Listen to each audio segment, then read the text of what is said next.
the special occasion of Doctor's Day, we have Dr. Gautam Kapoor with us. He is a renowned general physician. His passion for medicines and childcare combined with his vast experience is admirable.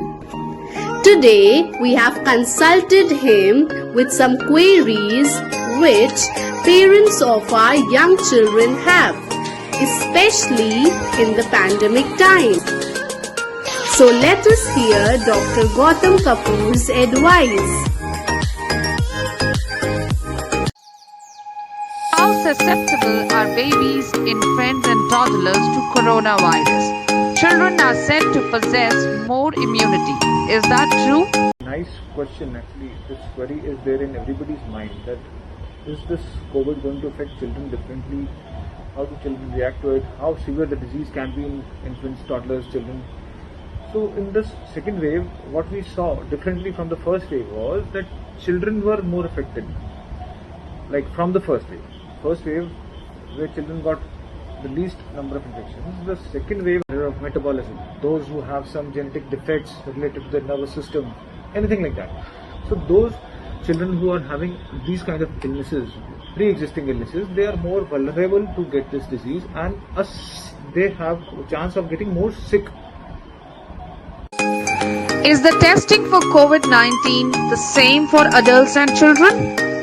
Could the testing results be less accurate for babies? Yes, the investigations are same for adults and children. The throat swabs to be taken, the nasal swabs to be taken, blood tests, blood markers, which shows the antibodies and their DNAs and the other modalities, the way we test in the blood, and the radiological, that is the HRCT chest. It is the same for adults and children. But yes, because it is difficult to take the samples from children.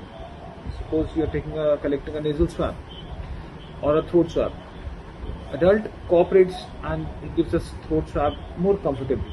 It is very difficult to hold a child when you are collecting the nasal swab or the throat swab. So these things are the factors that if the person who is taking the swab is unable to take the swab properly because the child is very cranky and the parents are not able to hold, and there's a myth that, and there is a lot of concern that my child will get injured with a nasal swab to be collected. So these are the factors which cause the person. When should a parent hit the panic button or isolate a child? Is a cough, a sneeze reason to worry?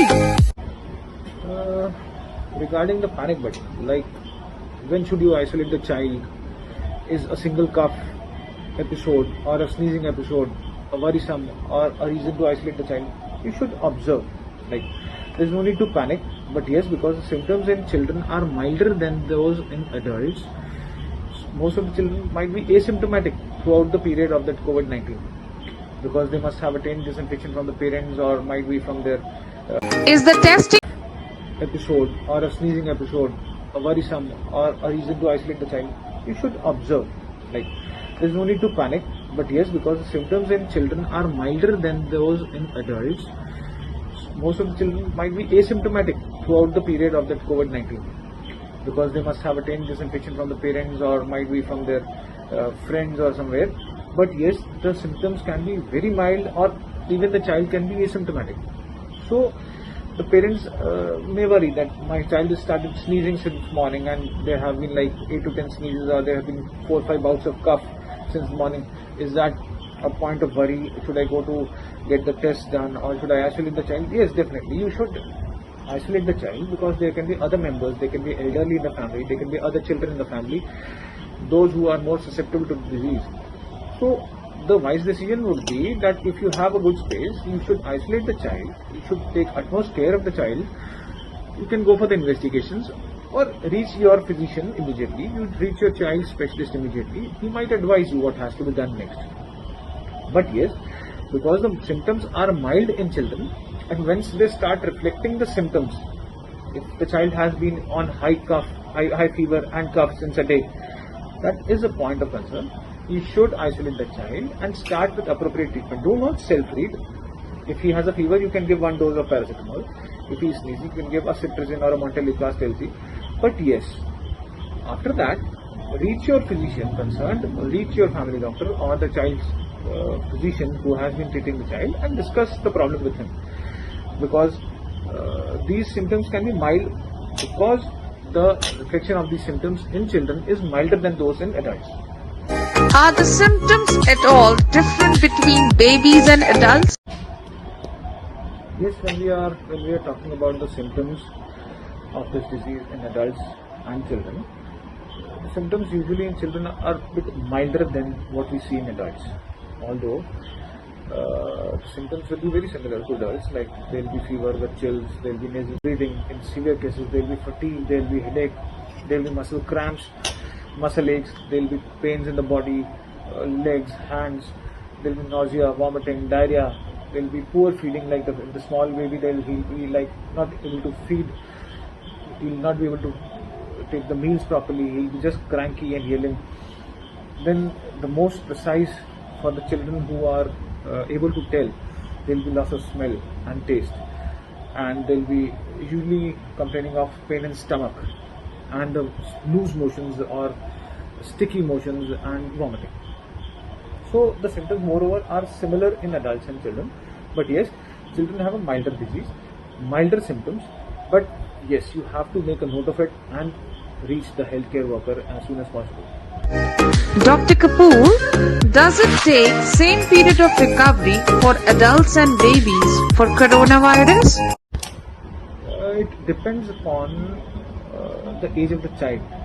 Like infants, those who get this disease from their caretakers, from their parents, infants like children who are below 1 year of age, they can land up into serious disease because their immune response is not developed yet.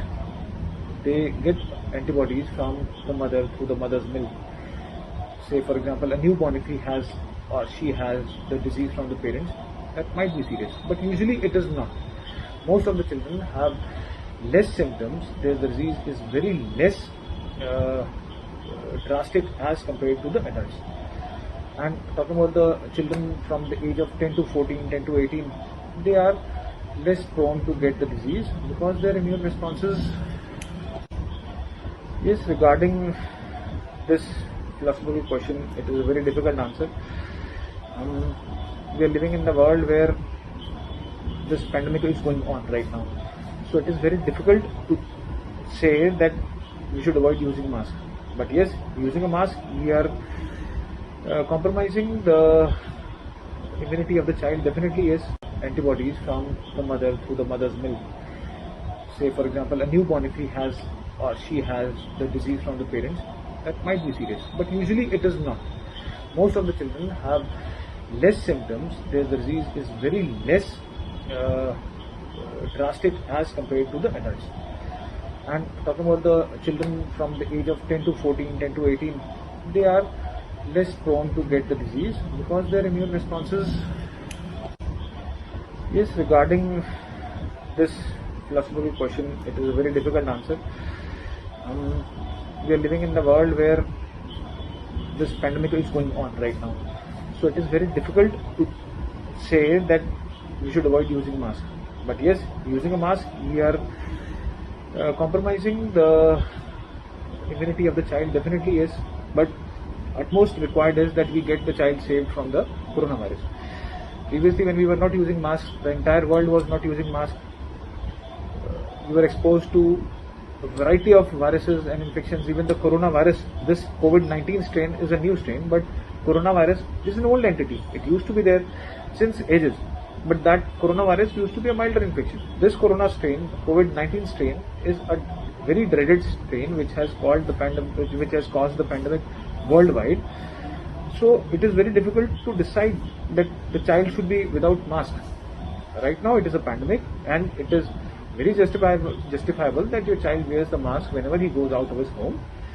But definitely let the pandemic subside and then we can live without the mask. But that state, we are expecting the third wave also to come. So it is not at all justifiable that you allow your child to go out and play, or to the community place, or to the school or market without the mask. Definitely we are compromising with the other scenarios, other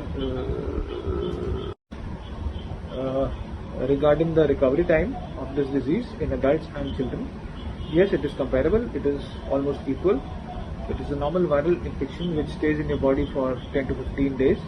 If it is not complicating, cause the pandemic worldwide. So it is very difficult to decide that the child should be without mask. Right now it is a pandemic, and it is very justifiable that your child wears the mask whenever he goes out of his home. But definitely let the pandemic subside, and then we can live without the mask. But that state, we are expecting the third wave also to come. So it is not at all justifiable that you allow your child to go out and play, or to the community place, or to the school or market without the mask. Definitely we are compromising with the other scenarios, other regarding the recovery time of this disease in adults and children. Yes, it is comparable. It is almost equal. It is a normal viral infection which stays in your body for 10 to 15 days. If it is not complicating or getting complicated because of the other pre-existing illnesses. So in a normal course and normal coronavirus infection which is not getting complicated because of the other pre-existing illnesses, the stay of the virus is 10 to 15 days, and usually the recovery also is of the same time duration, like 10 to 15 days. Thank you, Dr. Kapoor, for taking time out from your busy schedule to address these parental concerns about their child's health and wellness.